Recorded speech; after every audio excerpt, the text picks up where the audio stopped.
Voces. El podcast de Noticias Colombia con Alan Arroyo. Hola, ¿qué tal? Bienvenidos a este primer episodio de Voces. Este es un espacio de Noticias Colombia que tiene como objetivo tocar temas nacionales y del mundo con más profundidad y con un compromiso muy claro y sincero que hemos asumido: incluir todas las voces posibles.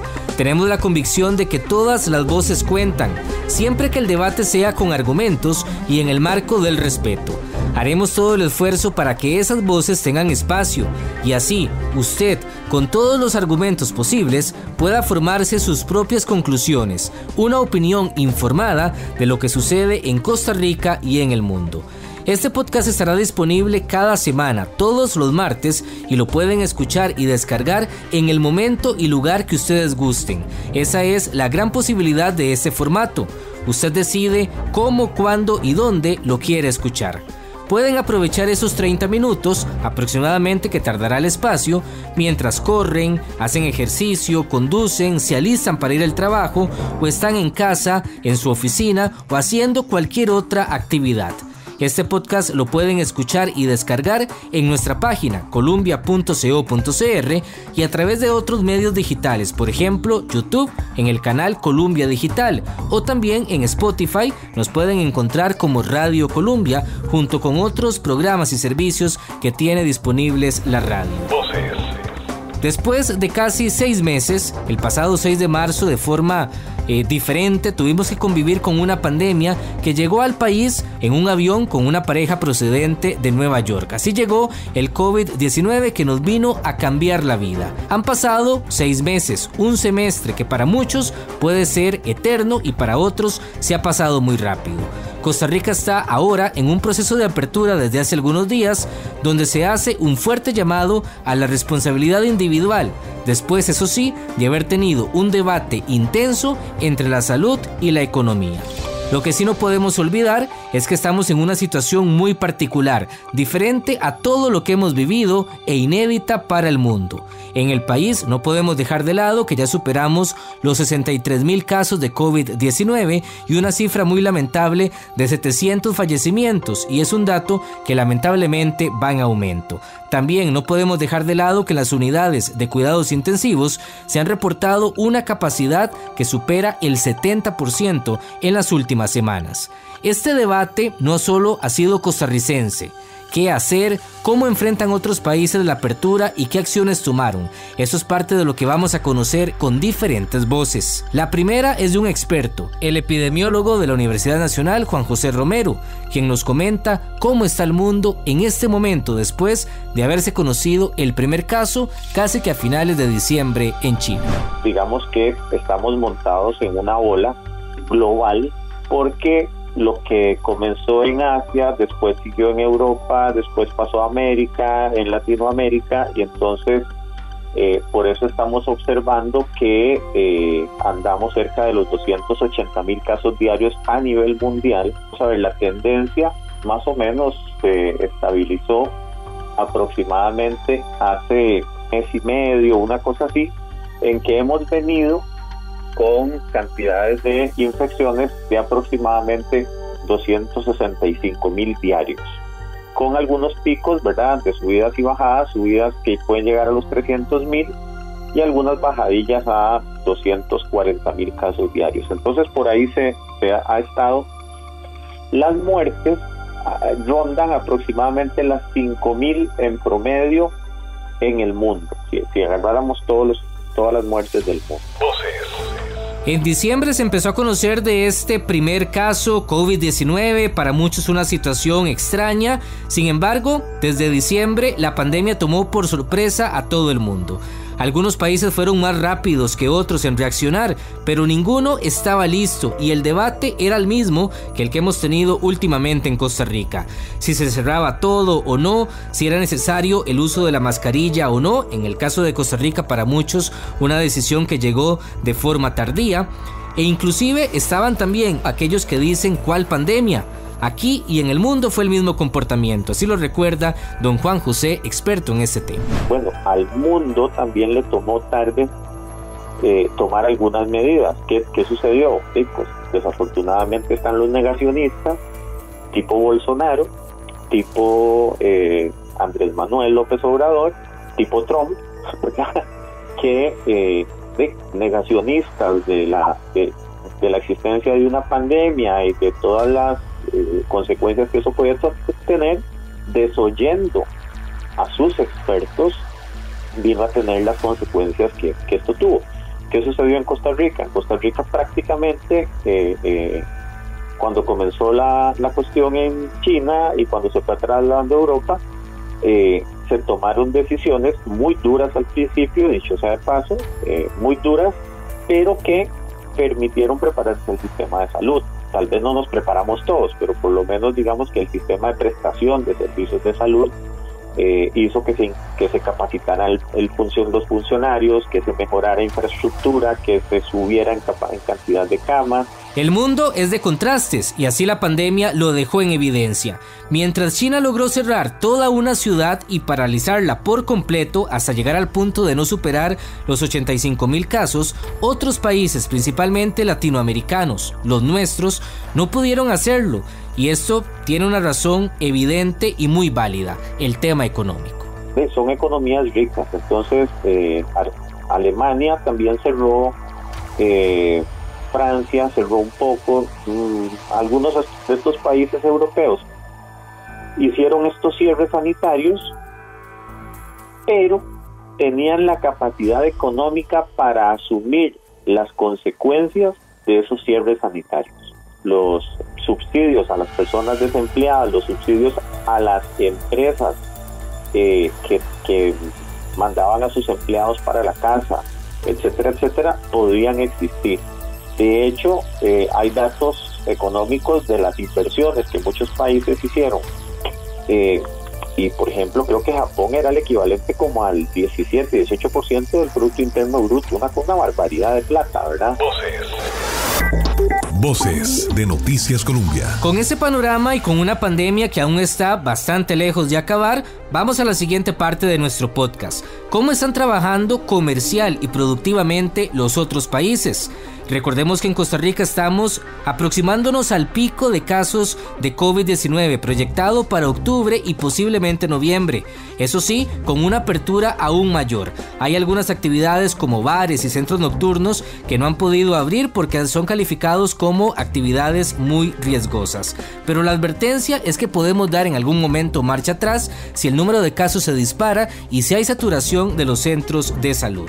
Antes de seguir, un recordatorio. Usted está escuchando Voces, este podcast que lo puede descargar en nuestra página columbia.co.cr y también a través de diferentes plataformas, por ejemplo, Spotify con el canal Radio Columbia y también en YouTube estamos como Columbia Digital.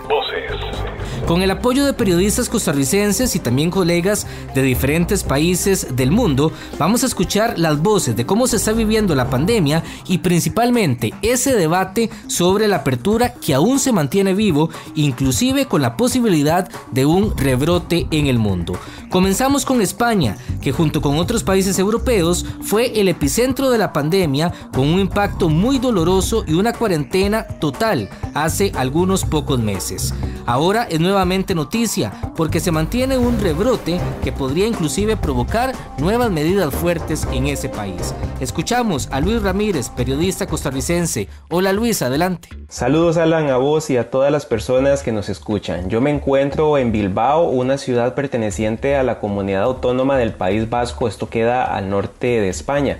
Esta comunidad autónoma ha sido una de las más afectadas por el COVID en cuanto a la cantidad de casos, no tanto como Madrid, por ejemplo, pero sí ha presentado su repunte durante todos estos meses de la pandemia.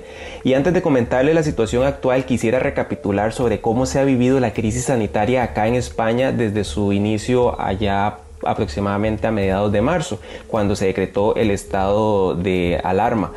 España ha sido uno de los países con las medidas de confinamiento, podríamos decir, más estrictas de toda Europa e incluso a nivel mundial, en la cual había una restricción total a salir a la calle, excepto para ciertas actividades como ir a los supermercados, a las farmacias, asistir a personas enfermas o para ir al trabajo. Y 3 meses así, como podrán imaginarse, provocó un desgaste muy importante. Primero a nivel emocional, de tener a las personas encerradas en sus casas, pero también a nivel económico e incluso político. Les cuento que acá en España hay un gobierno central, pero que también se delega ciertas funciones a cada comunidad autónoma. Y el decreto de estado de alarma le había cedido al central muchas de esas competencias que normalmente tiene cada comunidad autónoma, por lo que se estaban empezando a notar ya ciertos roces, ciertas molestias de las acciones que estaba haciendo el gobierno central de Pedro Sánchez, y que muchos gobiernos locales querían desempeñar las funciones en esta situación en particular. Finalmente, ya en julio se tomó la decisión de iniciar una reapertura paulatina dependiendo de la cantidad de casos presentes en cada región. Sin embargo, una de las principales críticas que hay de parte de un sector es que considera que esta desescalada ha sido un tanto apresurada y que sus efectos están siendo contraproducentes, trayéndose abajo todos los esfuerzos del confinamiento. Actualmente la cantidad de casos es mayor en comparación a los días más álgidos de la pandemia durante el encierro, lo cual ha dividido lógicamente a la opinión pública en cuanto a si se deben establecer acciones más estrictas o quedarse como estamos en la actualidad. También es cierto que el desconfinamiento coincidió con la época de verano que inicia en agosto, y estoy seguro que más de uno habrá visto las fotografías de las playas llenas de gente, y lo mismo ha pasado también en centros nocturnos que posteriormente han desencadenado en nuevos rebrotes. Otra decisión polémica ha sido el regreso a las clases presenciales en centros educativos, porque por ejemplo no se permiten actualmente las reuniones de más de 10 personas, que dependiendo de la comunidad autónoma es obligatorio o es una recomendación, un consejo, pero que en el caso de las aulas se están reuniendo lógicamente a muchos más jóvenes, grupos de más de 20 personas, y también incluso cuando van a dejar a los niños pequeños a las escuelas, a las entradas, los padres se reúnen y se agrupan muchas personas. Mientras la decisión se mantiene, el presidente Pedro Sánchez ya tiene la mirada puesta en la vacuna y ha dicho recientemente que esperan un primer lote para España en diciembre. Aún no se ha decidido cómo se va a distribuir, pero lo más seguro es que se inicie por las poblaciones en riesgo, los más vulnerables, y también por los personal sanitario, el que se dedica a combatir y a atender toda esta crisis sanitaria. Lo que sí es un hecho es que esta nueva normalidad de la que tanto se ha hablado es la de las mascarillas en todos los espacios públicos, el alcohol en gel, pero también de la incertidumbre por lo que vendrá más adelante, que nadie tiene certeza de qué es lo que vendrá y cómo vamos a estar de aquí incluso a un mes, incluso a una semana, y ver cómo se va a desencadenar toda esta situación. Gracias, Luis. Y de España pasamos a Alemania, que es posiblemente uno de los países más disciplinados y con más poder económico, al punto inclusive que está ayudando a otras naciones como India, que han sido muy afectadas. Ahí también se mantiene, y lo ha mantenido en los últimos meses, este debate sobre las aperturas y posibles cierres. Alexandra Valverde nos tiene este reporte desde Alemania. Alemania presenta nuevamente una tendencia al alza en los casos de COVID-19, luego del regreso de miles de vacacionistas alemanes que disfrutaron de las vacaciones escolares de verano en países vecinos como España, Croacia e Italia. El país levantó las medidas de cierre el pasado 6 de mayo y mantuvo una tendencia a la baja en los casos. Sin embargo, en julio, agosto y lo que va de septiembre, se nota un nuevo aumento en la curva. Los focos de contagio son en este momento las regiones de Baviera, específicamente la ciudad de Múnich, y Baden-Württemberg en el sur del país, así como Nordrhein-Westfalen en la parte norte. El gobierno de Angela Merkel aprobó el otorgamiento de un bono de ayuda para las familias con niños afectados económicamente por el COVID-19. Cada familia recibirá esta semana en promedio 200 euros por niño y 100 euros adicionales en el mes de octubre. Las autoridades discuten desde ya posibles medidas para la contención de casos durante los meses más fríos del año en el otoño e invierno, garantizando la reactivación económica, como el uso de calentadores en los patios de restaurantes y cafés y la realización realización de los tradicionales mercados de Navidad, una de las actividades más tradicionales en Alemania. Eso sí, con medidas de contención como el uso de una sola ruta de entrada y salida para visitantes. En el caso específico de Baviera, el primer ministro de la región, Markus Söder, afirmó este fin de semana que la meta para los próximos meses será asegurar la operación de guarderías, escuelas y la economía, sin descartar futuros cierres en caso de aumento desmedido en los casos. Alemania realiza 1.100.000 pruebas de diagnóstico por semana. Sin embargo, asociaciones de pacientes insisten en la aplicación de un segundo examen para descartar falsos positivos. Alemania se mantiene en la posición número 9 en Europa en cuanto a la cantidad de nuevos casos, superado por países como Gran Bretaña y la vecina Francia. Este último país reporta un nuevo incremento en los infectados, con casi 9.000 enfermos en las últimas 24 horas.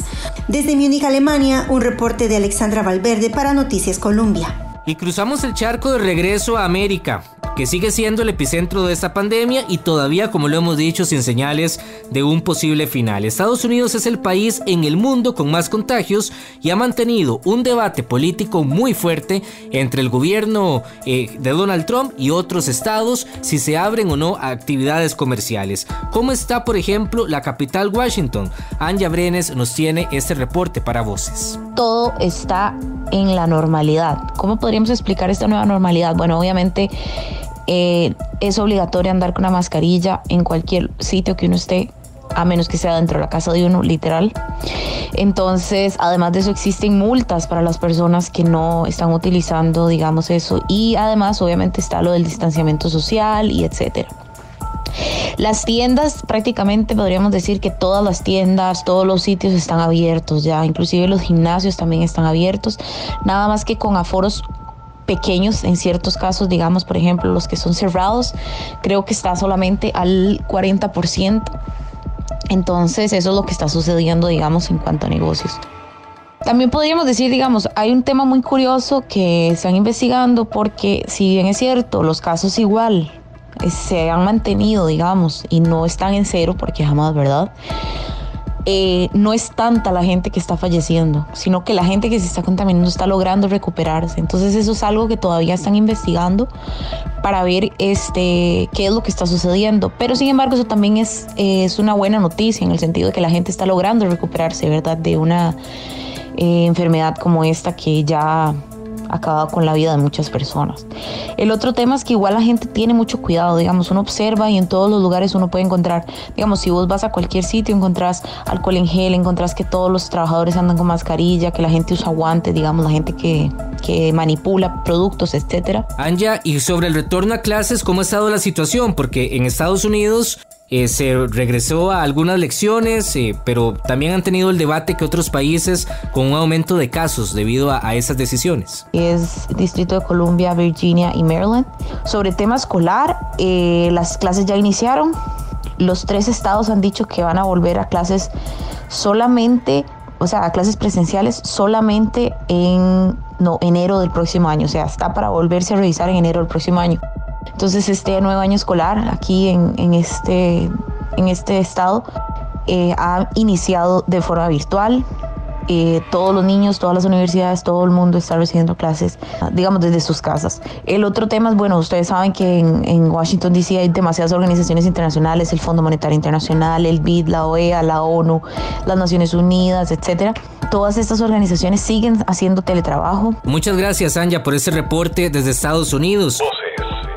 Y seguimos por Norteamérica. México está entre los 10 países del mundo con más contagios y también muertes por COVID-19. Después de cierta negativa al comienzo de la emergencia por parte del gobierno mexicano, se está aplicando ahorita una dinámica por colores que es muy similar a la que ha tenido Costa Rica. Saludo a Alejandra Barriguete, quien es periodista en México y nos cuenta. Saludos, Alan. Nosotros aquí tenemos un semáforo epidemiológico que va de rojo a verde, donde rojo es la situación más delicada en la cual solo se realizan actividades esenciales.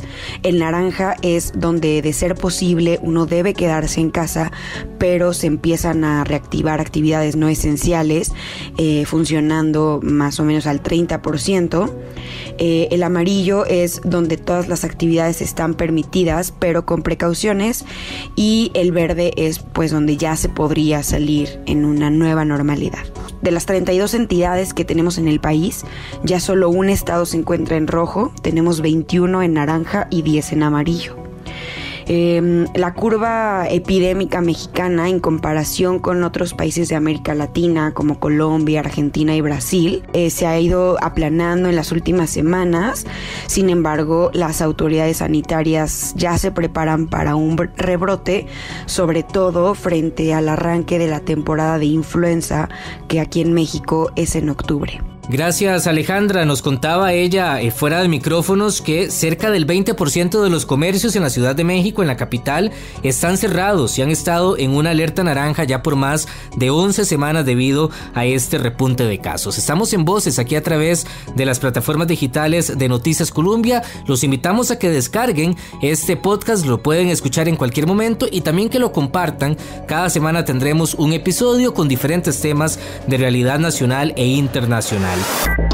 Voces de Noticias Colombia.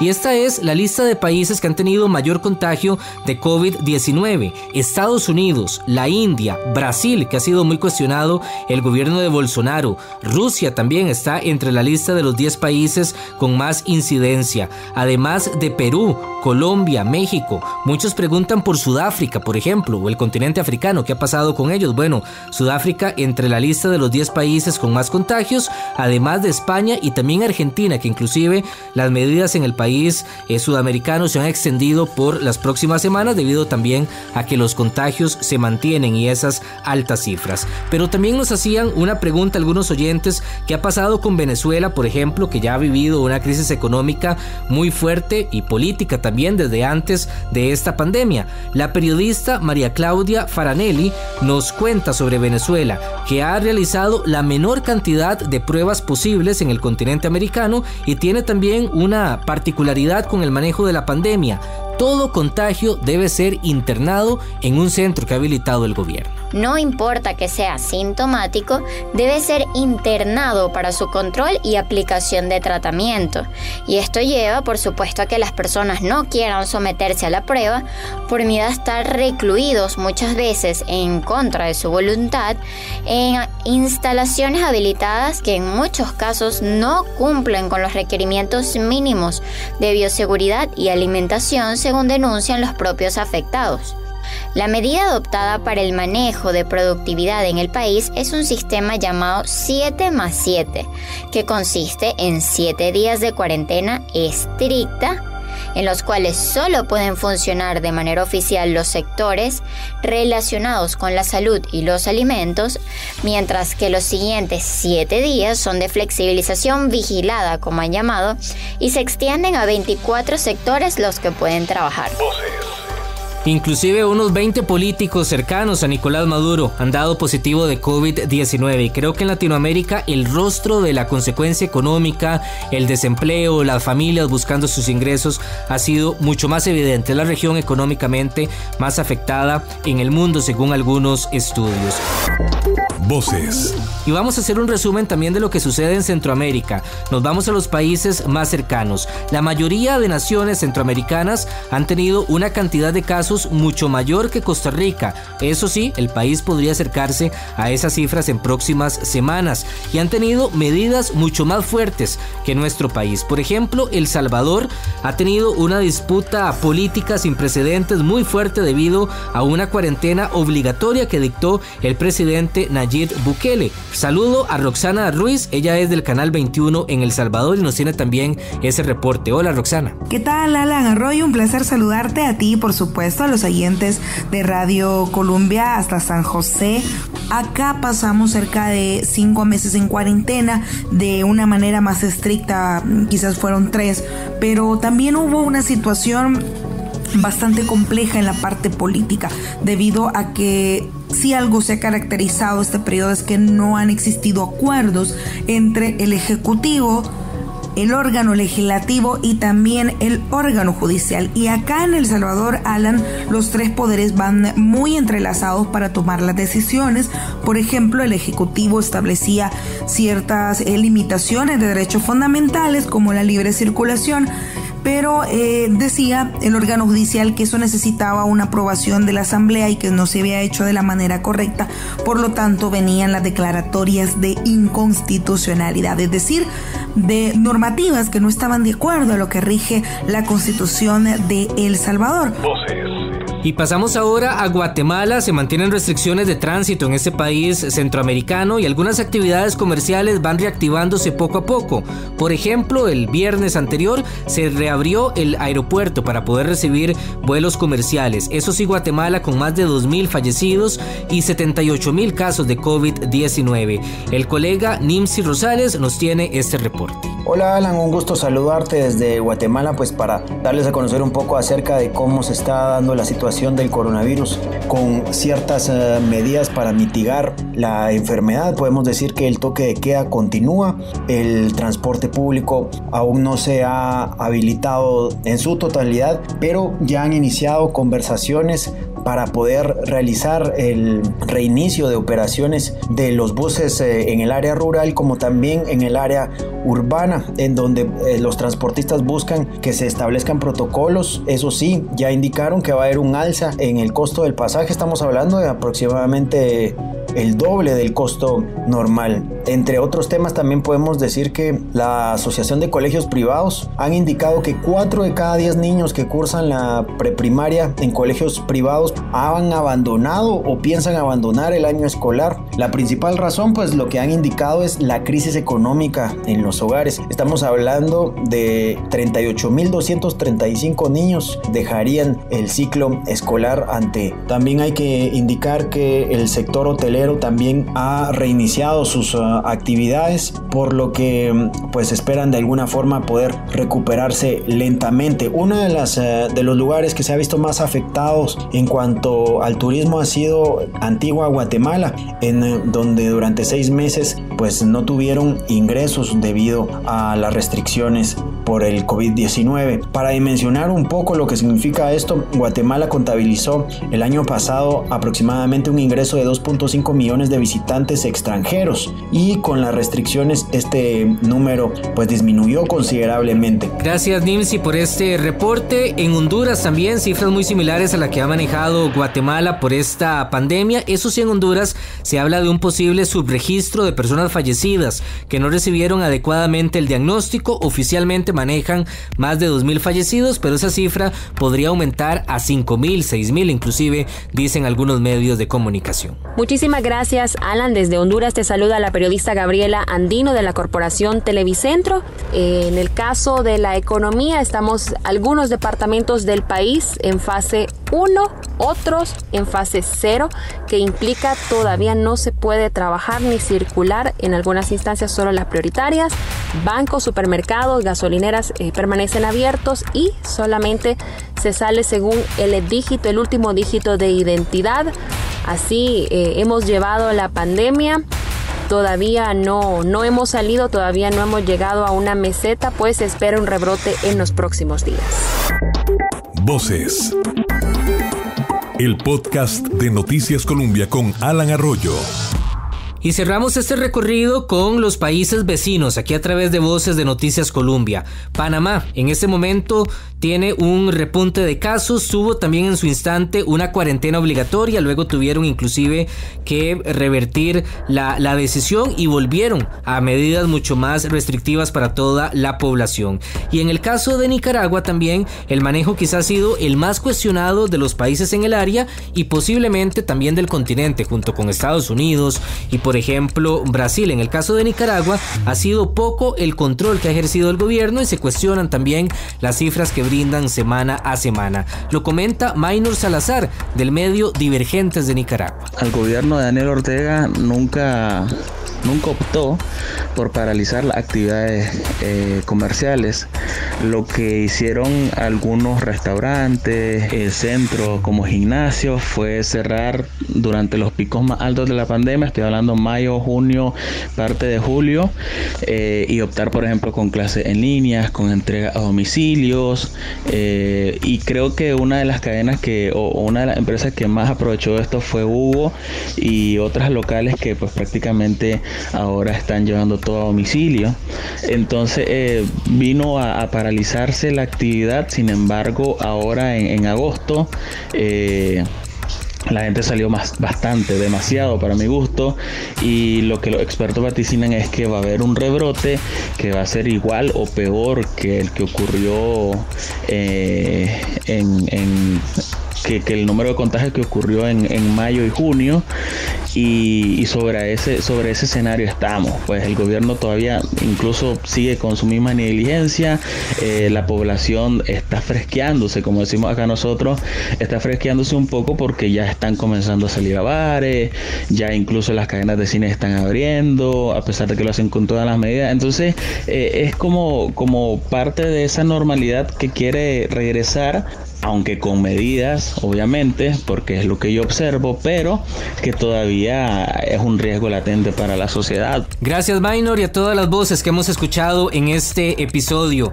Entre todos los países tenemos algunos puntos en común, y eso es parte de lo que también queríamos demostrarles. No solo es el caso de Costa Rica, es una pandemia sin precedentes, una crisis económica muy pero muy fuerte, y un debate entre la economía y la salud, donde las grandes potencias han podido sobrellevarlas mucho mejor debido a su poderío económico comparado con los países latinoamericanos. Y otra característica en común que compartimos en todo el mundo: estamos esperanzados en una nueva vacuna que se pueda comprar, que esté accesible a todos los países y que nos permita volver a una vida casi normal, o la nueva normalidad como lo hemos conocido. Eso sí, el llamado a seguirnos cuidando, porque la emergencia no termina y tenemos que garantizar que la apertura económica en el país y en el mundo también es segura. Hasta aquí llega Voces de Noticias Colombia. Muchas gracias por su compañía, por haberlo descargado, y los invitamos a que lo comparta con todos sus contactos, y los esperamos la próxima semana con un nuevo episodio.